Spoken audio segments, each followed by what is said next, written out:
Elsie, what's the matter? Elsie!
So, Watson.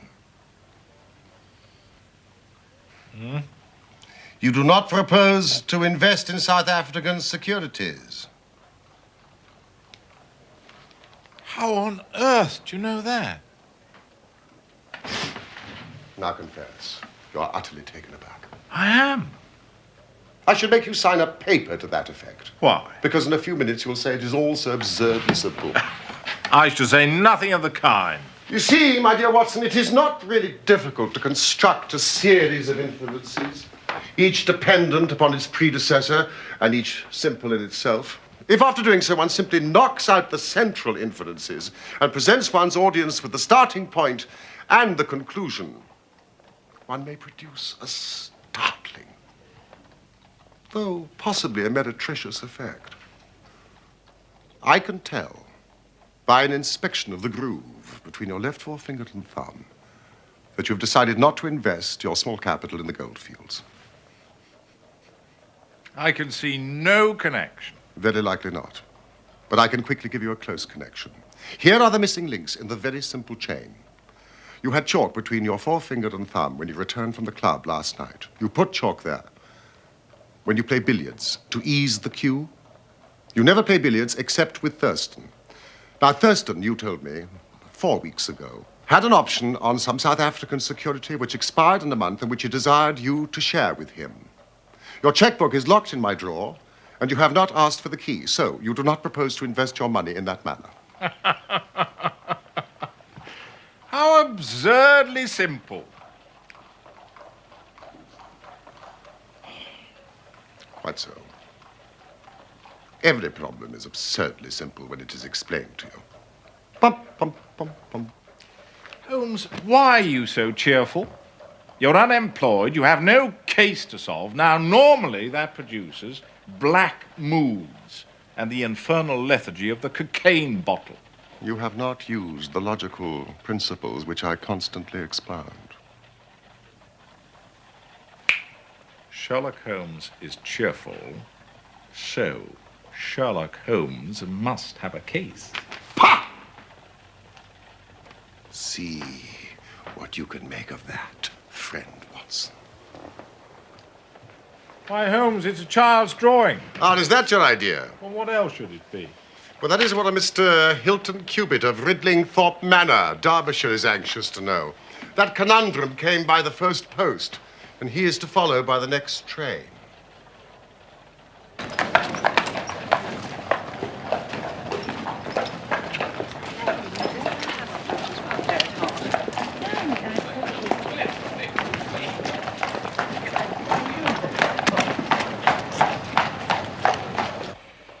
Hilton Cubitt.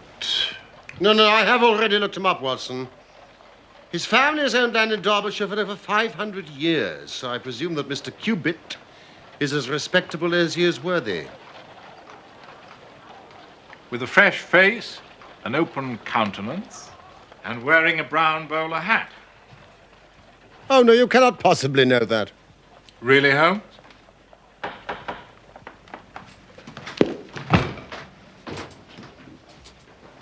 You will stay and keep a record of the case. My dear fellow.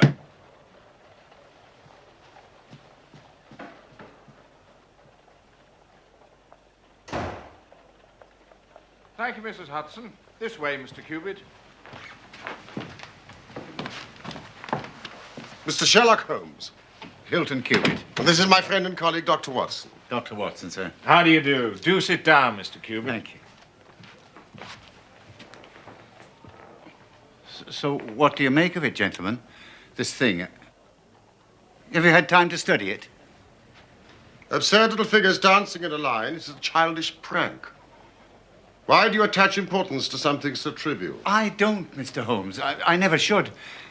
No, it's my wife, you see. She... Go on, Mr. Cubitt. You're with friends. But it's frightened her almost to death. She says nothing, tries to appear normal, but I've never seen anyone so upset. In white chalk on a garden seat. It is a precise copy. It's as exact as I could make it. I did think it might be the stable boy, but the lad denied it. If there's any danger threatening my wife, Mr. Holmes, I'd spend my last penny to protect her. Do sit down, Mr. Cubitt. You smoke, Mr. Cubitt? Yes. No, I won't, thank you.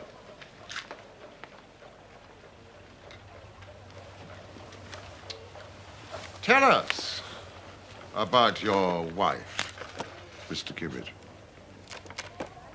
Well, I've always lived in Derbyshire, Ridlingthorpe Manor near Matlock.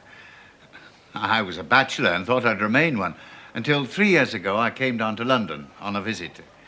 It's a rare thing for me, but, well, I had a mind to see the Queen's Golden Jubilee. I put up at a boarding house in Russell Square because Parker, he's the vicar of our parish, he was staying there. There was also a young American lady staying there.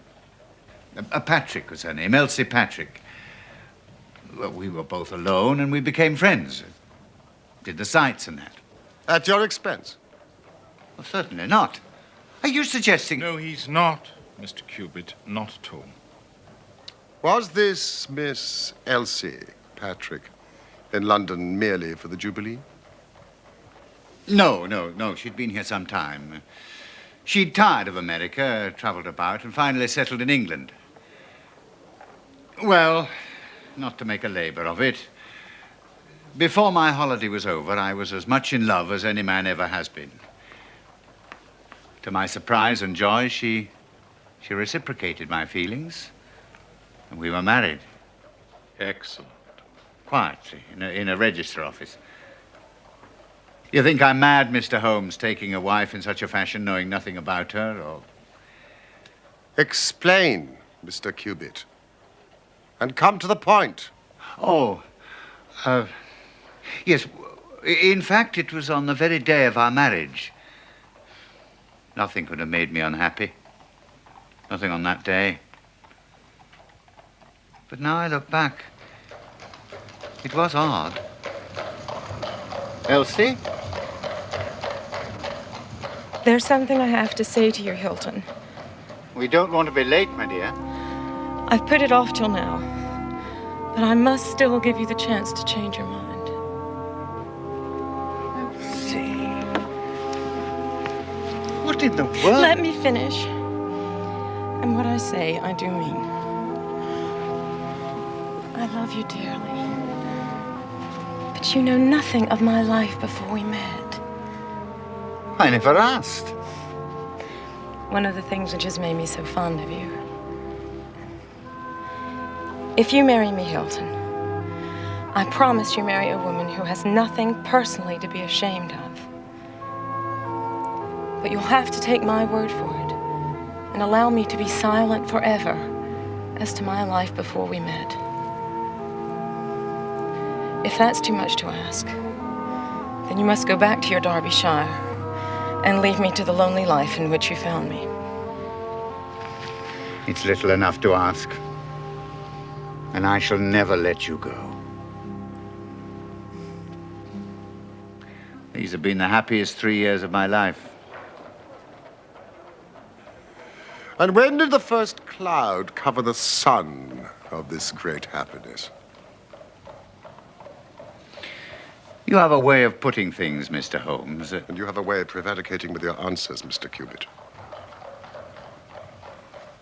Well, it was some months ago, May, in fact. Hilton! Hello? Here, in the drawing room. Well, what do you think? Yes, great improvement. Thank you, Saunders. I met the postman, saved him a journey. There's a bill. There's one for you. An American stamp. Chicago. Oh, I hope luncheon's ready. I'm ravenous.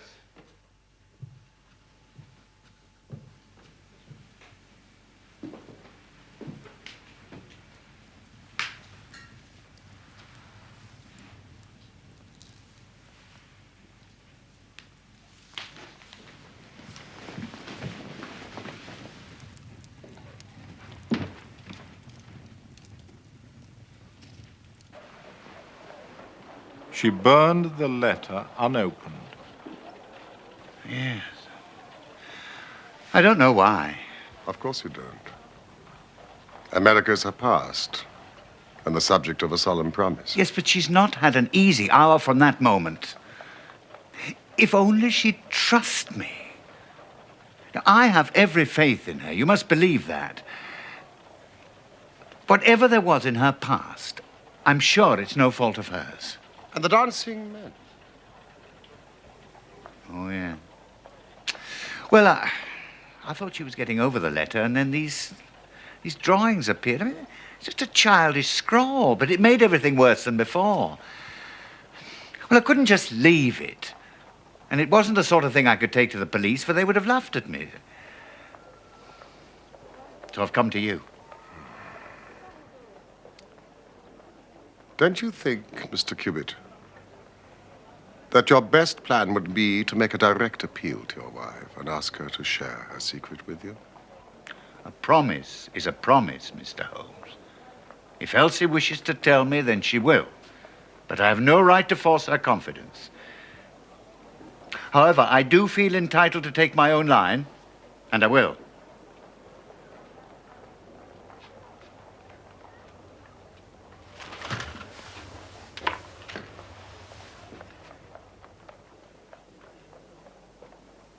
Then I will help you with all my heart. Have you seen or heard of any strangers in the neighborhood? No, I haven't. Some of the farmers take in lodgers, but I've not heard of any lately.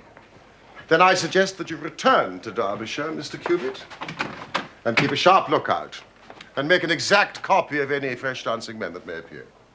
Thank you, Mr. Holmes. I will. But, Mr. Cubitt, this letter which started your wife's torment, you are quite certain that it was from the United States? Yeah, the postmark was Chicago.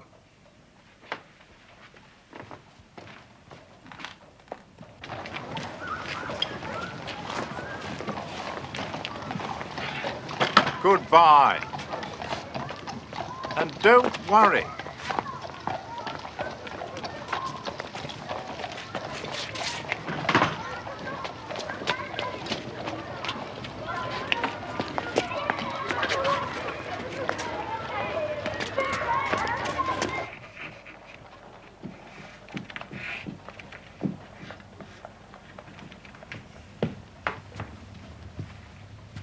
Perfectly natural she should receive a letter from America. She's from America. Yes, but it is not natural to throw it onto the fire unopened.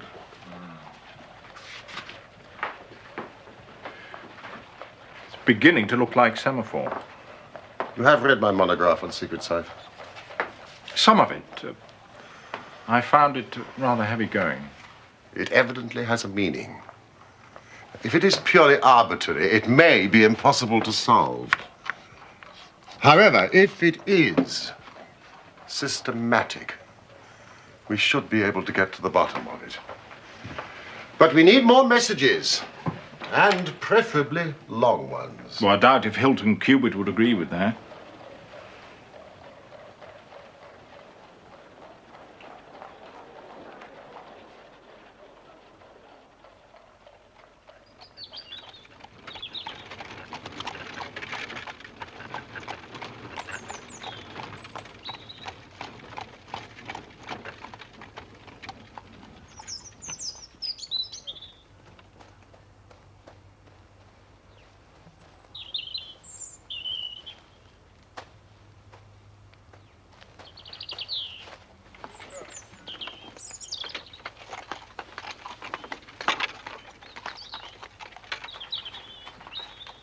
Walker.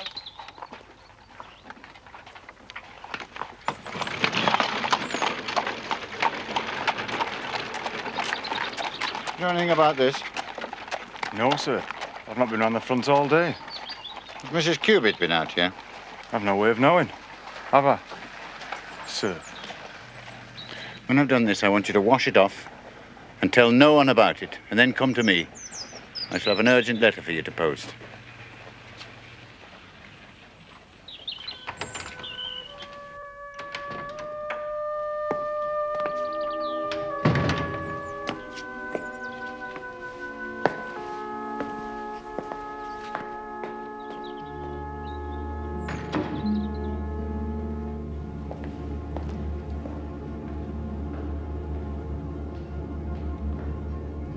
Elsie?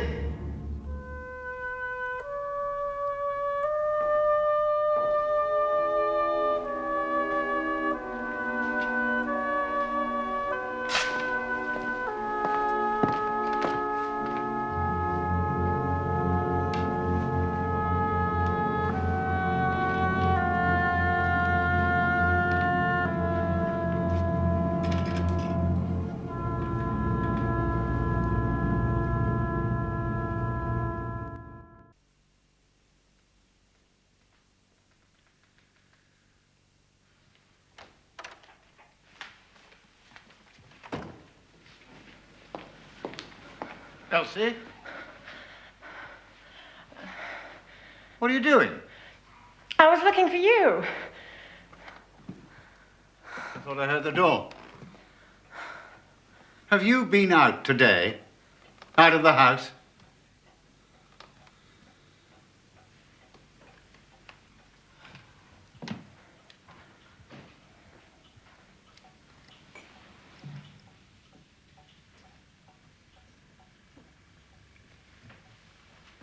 Hilton, come to bed.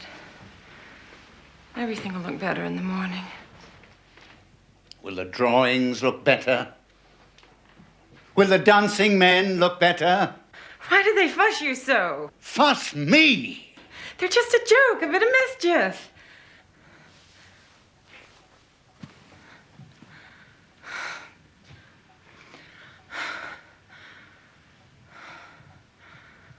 The moon's high. Where I come from, they say a moon like that drives you crazy.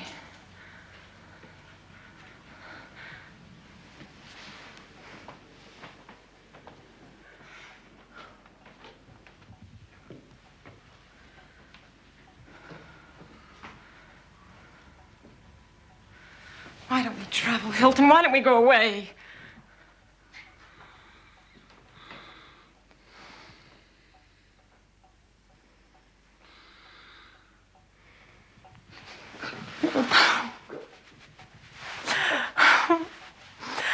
I love this place as much as I love you.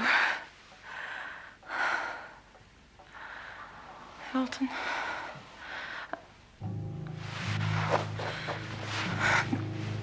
What did you see?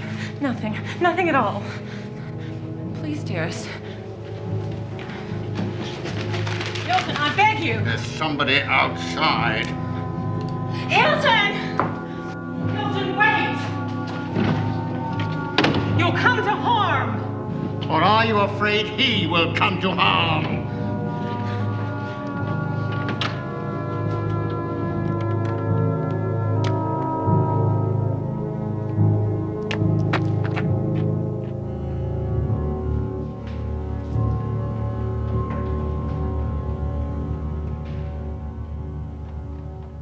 These two are identical. Oh, yes. Well, had that one washed off, then it must have reappeared. You know, it's a pity you didn't get a closer look at this chap. If only she hadn't tried to stop me. I've never been angry with her before. But she knew who was out there, of that I'm sure. And she knows what these figures mean. Was this a mere addition to this? Or did it appear to be entirely separate? It was on a separate panel of the door.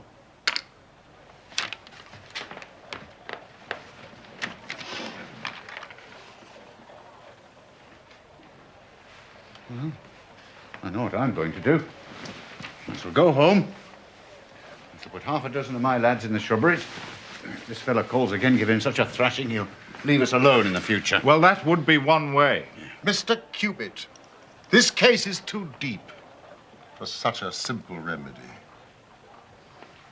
I must go now if I'm to catch my train. I'd not leave Elsie alone at night for all the day. Quite right. Good day, Mr. Cubitt. We will join you in a couple of days, and be patient. Goodbye, Dr. Watson.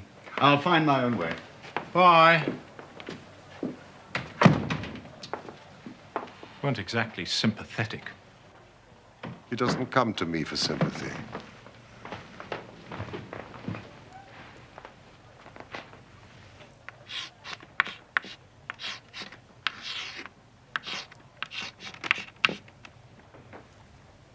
It is a considerable challenge. I shall work better for silence. Oh, well. I dare say I can find something quiet to do.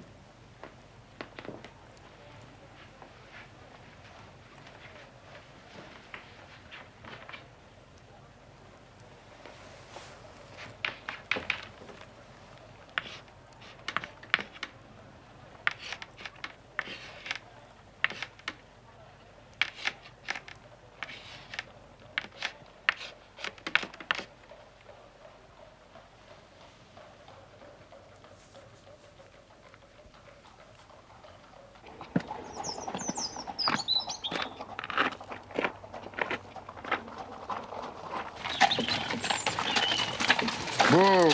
Sir, Where did you find this? down by the garden bench. Will that mean you'd be wanting me to take another letter for London, sir? Well,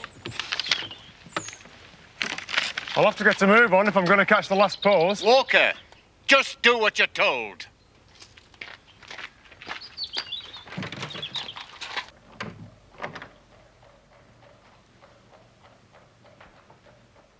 Yes, Watson? Thought you might like the Times, Holmes. What do you make of my progress? Well, it still doesn't mean very much, does it? Quite enough for me to send a telegram to the United States. What on earth does that mean? Abbas Lane. Watson, if this is E, flag denotes the end of words.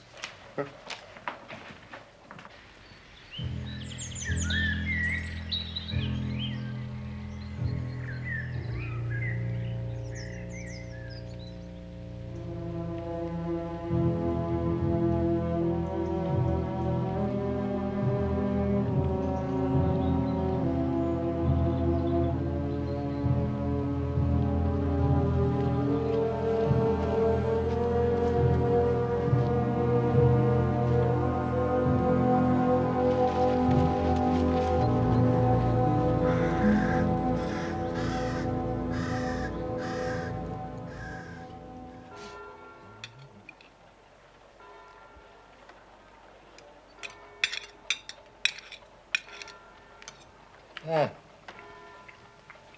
This grouse is superb. Mrs. Hudson has really surpassed herself this time. What time is the last train to Matlock? I'm afraid we've missed it. Holmes, I do wish you would try and eat a bite. I just need an answer to my telegram from America, and the story is complete.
It would break my heart if scandal ever touched him. Here's money. It's all that I have.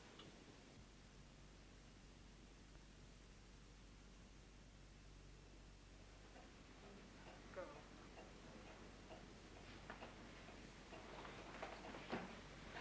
No! You're coming home! No! You're coming home! No! What the...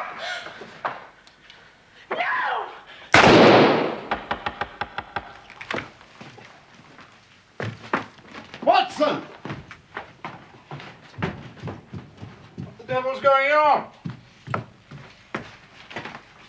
An answer to your telegram? No, it's another letter from Hilton Cubitt.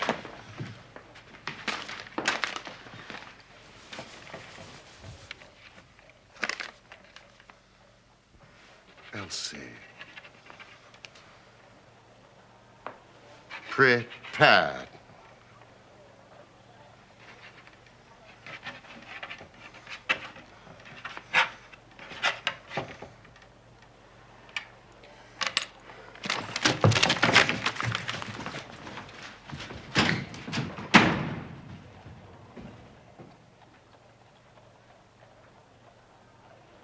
Mr. Holmes, sir. Thank you. It's from Wilson Hargreave of the Chicago Police Bureau. In reply to your inquiry, Abe Slaney is one of the most dangerous men in Chicago. Some pancreas. Come along, mate. Come along.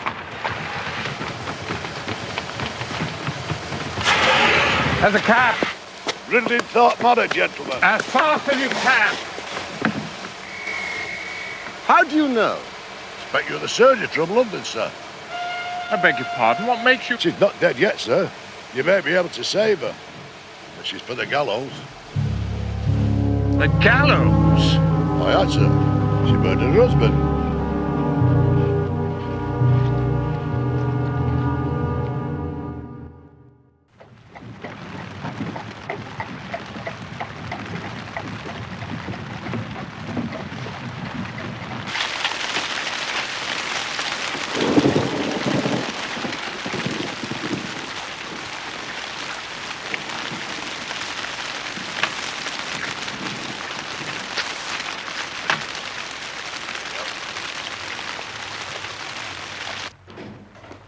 Inspector of Police and Doctor of Medicine, I perceive. Yes, indeed. Inspector Martin, Derbyshire Constabulary. And I'm Dr. Carthew, the surgeons. This way, gentlemen. This is Mr. Sherlock Holmes, and I am his friend and colleague, Dr. Watson. Mr. Holmes? But what do you know of this business? A good deal. Mr. Hilton Cubitt was my client. But the crime was only committed at 3 o'clock this morning. How could you hear of it in London and get to the spot as soon as I? I anticipated it. We came in hope of preventing it. Then you must have important evidence of which I am ignorant. Only the evidence of the dancing men. The dancing men? Now, I will explain all that to you later. Since we are too late to prevent this tragedy, I am anxious to ensure that justice is done. Will you associate me in your investigation, or will you prefer that I should act independently? I should be proud for us to work together, Mr. Holmes. But I must warn you, there seems very little to investigate. Mr. Hilton Cubitt has been shot through the heart and is dead. And Mrs. Cubitt? Seriously wounded. The bullet passed through the front of her brain, and she's still unconscious. Excuse me, gentlemen. Only one gun has been found, lying on the floor between them. 2 bullets have been fired. With respect, Mr. Holmes, it seems quite clear that Mrs. Cubitt murdered her husband and then turned the gun upon herself. But they were a most devoted couple. The murder room's through here, Mr. Holmes. No. I would like to start by interviewing the servants. And I beg you, nothing, absolutely nothing, is to be moved. Is this the way to the kitchen?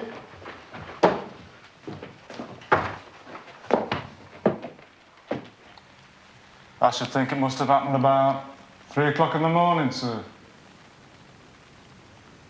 Where are your rooms? Oh, tops. The attics. I was awoke by this terrible bang. An explosion is the only word. Then about a minute later, there was another bang, only not so loud. What did you do? I came downstairs, sir, expecting to find Mr. Cubitt up and about chasing burglars and the house on fire. And the bedroom door was open. We looked in, but the bed was empty, so we came on down. The smoke and the smell were worse down here. Smell. Ah, you mean of the gunpowder? Suppose it was, sir, yes. Now, you say the smell was worse downstairs. Could you also smell gunpowder upstairs? Yes, sir. I commend that fact very carefully to your attention, Inspector. Mrs. King.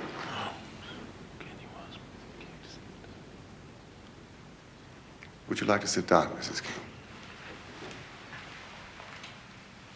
Now, was the library door open when you reached it? Open, yes, sir. We could see the candle alight on the table, and so we came in. And then... Oh, as terrible a thing as ever I saw or ever feared to see. She was terribly wounded, sir.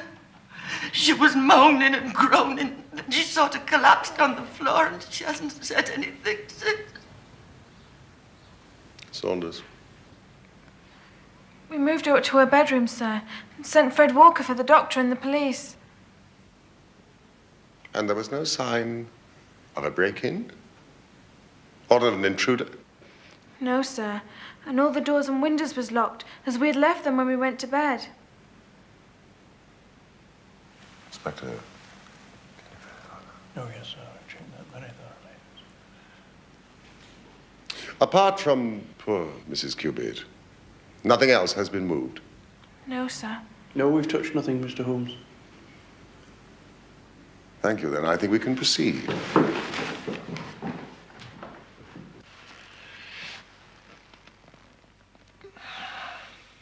Almost instantaneous death, presumably. Straight through the heart. The bullet's still there. What about the bullet that wounded Mrs. Cubitt? That's still in her as well. It will take hands more nimble than mine to move it. Is this Mrs. Cubitt's handbag? Yes, it is, Mr. Holmes. At least 20 £50 notes. A bribe that failed. So, 2 bullets fired, 2 wounds inflicted, as you said. Yes, Doctor. Then how do you account for the bullet that has so obviously struck the window frame? By George, however did you see that? Because, Dr. Carthew, I looked for it. Wonderful. Why, the bullet's still there. So a 3rd shot must have been fired. Which means that a 3rd person must have been present. Exactly. When you came into this room last night, you say that the door was ajar. Was not that window also open? I don't know, sir. I think... No, sir. It was shut. Saunders, will you and Cook wait in the library? And you, Walker. Dr. Carthew, you may remove the body.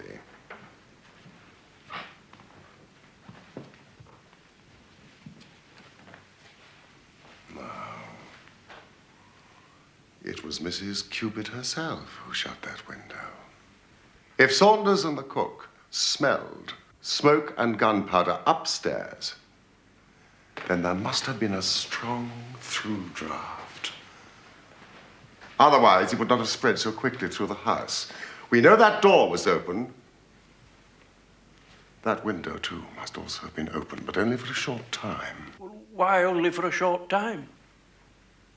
Because the candles have not guttered. There is no trail of wax. Wonderful. Wonderful.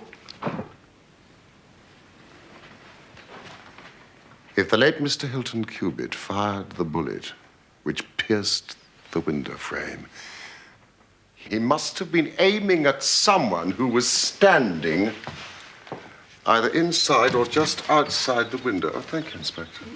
Which means that the bullet which killed Mr. Cubitt could have been fired by some... Inspector, your thoughts and mine agree entirely.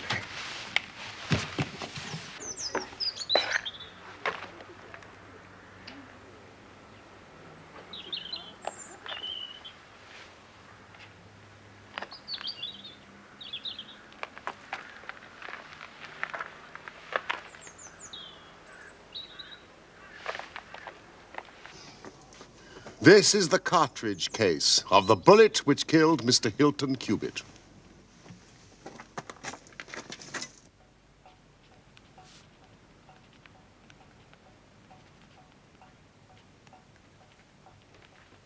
Holmes? If 3 shots were fired, why did Mrs. King and Saunders only hear 2 shots? They were telling the truth, but lied without realizing it. I'm not sure that I follow you.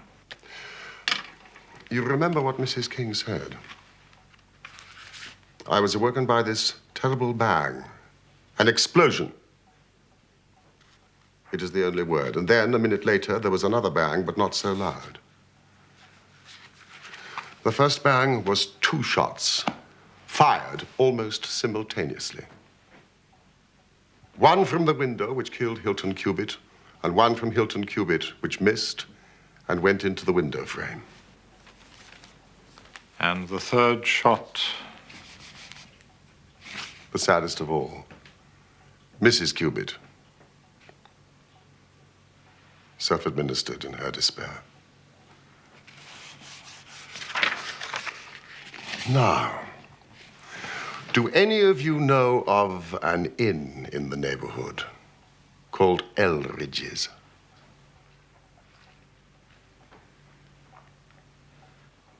There's a farmer of that name. Lives some miles off, in the direction of Millbrook. Is it a lonely farm? Very lonely, sir. Then it is just possible that the news of what happened here last night has not reached them. Maybe not, sir. Excellent. Walker. I want you to take this note to a Mr. Abe Slaney of Elridge's farm. Do not say that the note is from me. And make no mention of what happened here last night. Now, you understand? Yes, sir. Thank you, Walker. I am expecting a visitor in answer to my note. Now, Saunders, he will ask for Mrs. Cubitt. I want you to show him into this room. I want this house to look quite normal, and you must not give anything away of what has happened. Very good, sir. Now, I suggest you return to your duties. And Dr. Carthew, I suggest you return to your patient. Oh, Mrs. King. Your mistress is quite innocent.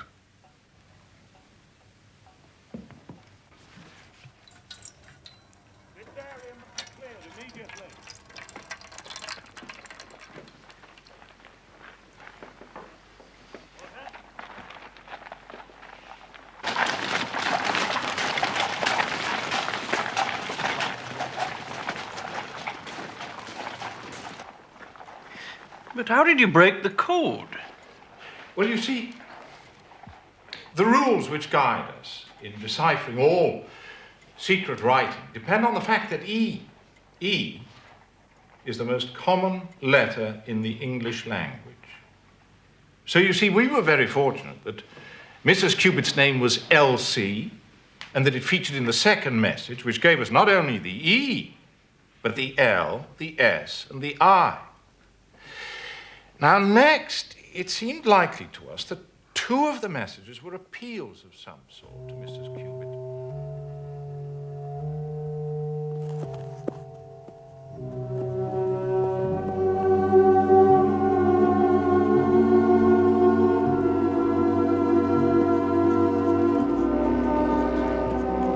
By adding the T and the G, the message reads, "At Eldridge's, come Elsie." Well, if this Abe Slaney is indeed the murderer, we must make an immediate move to arrest him. Well, calm yourself, Inspector. I expect him here any moment. Yeah, but why should Slaney come here? Because I have written and asked him. But won't his suspicions be roused? Will he not try to escape? Saunders. Excuse me, sir. There's a gentleman approaching the house. Do you think he'd be armed? He's a fool if he's not.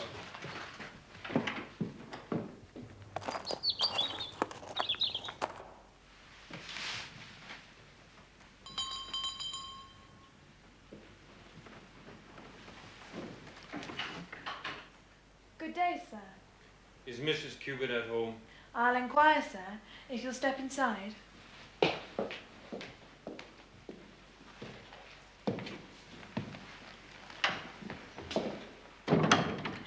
What name shall I say? Tell her it's an old friend. She's expecting me. If you'll wait in the library a moment.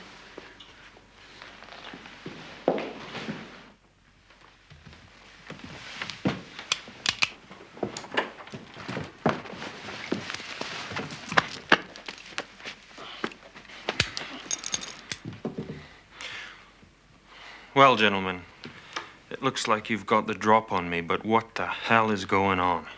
Abe Slaney, I believe. What if I am, and who are you anyway? My name would mean nothing to you, though I suspect that of Wilson Hargreave of the Chicago Police Department will. I see that it does. Mr. Slaney, you should know that Mrs. Elsie Cubitt is very seriously ill. I don't believe you. This is some cheap trick. Mrs. Elsie Cubitt wrote me a note just an hour ago. A note that only I can understand. What one man can invent, another can discover. I'm here, Abe Slaney, at Eldridge's. Come, Elsie.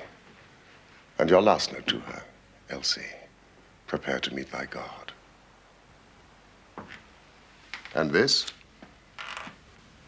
You wrote that note? But you were lying about Elsie. Slaney, when you shot and killed Hilton Cubitt, Elsie Cubitt, in her despair, attempted to kill herself and is now at death's door. No. No! I gotta see her! I gotta see her! I love her, for God's sake! Elsie! I love you, Elsie! Elsie! Elsie! I believe that she fled from America to avoid you.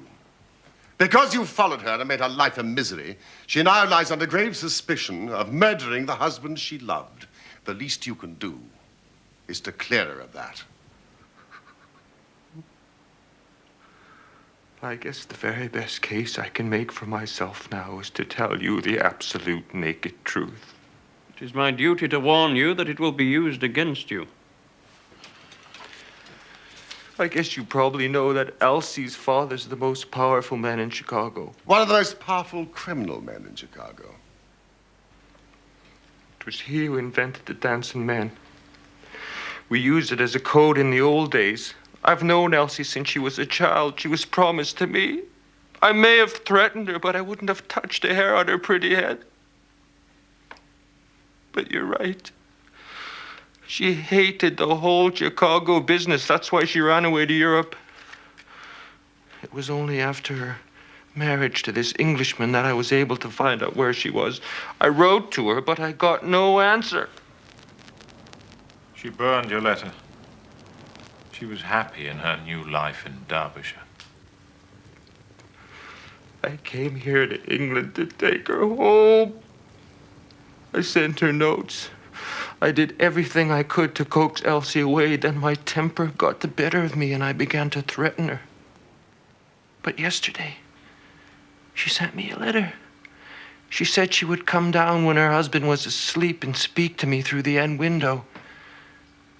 If I would go away afterwards and leave her in peace. Can I make you see?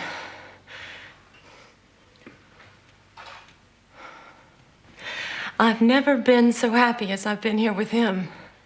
I love him. Abe, I want to stay, and I'm going to stay. But what about your friends in Chicago? What about your family? Friends, do you call them? Killers, robbers, extortionists? Some family. But you and I were engaged. I'm sorry, Abe. My father forced me into it. How can I be happy with you in that life? Please go away. Please. I beg you. You beg me? Yes. Hilton is such a good man. It would break my heart if scandal ever touched him. Here's money. It's all that I have. Now, please go away. No! You're coming home! No! You're coming home! No! What the?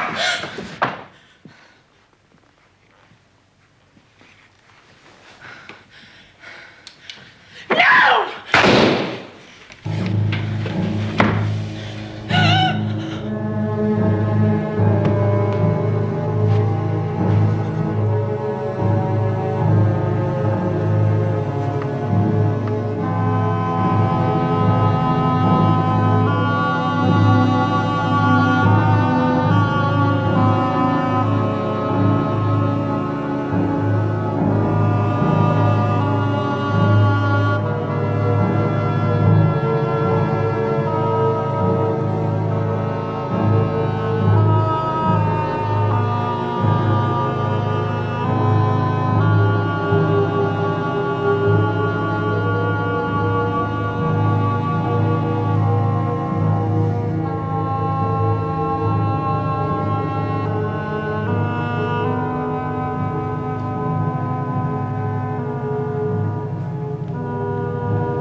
I think we've heard enough for the moment. Come along. Can't I see her before I go? Nobody can see her. Even we have not been given that privilege.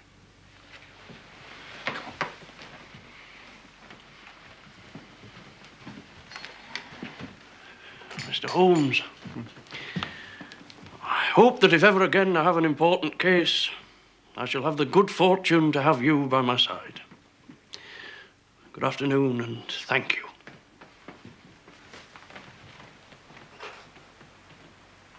Holmes? What did you write in that note? See if you can read it. Come here at once. Come here at once. How absurdly simple. And so the dancing men, which had so often been the agents of evil, were finally used on the side of justice.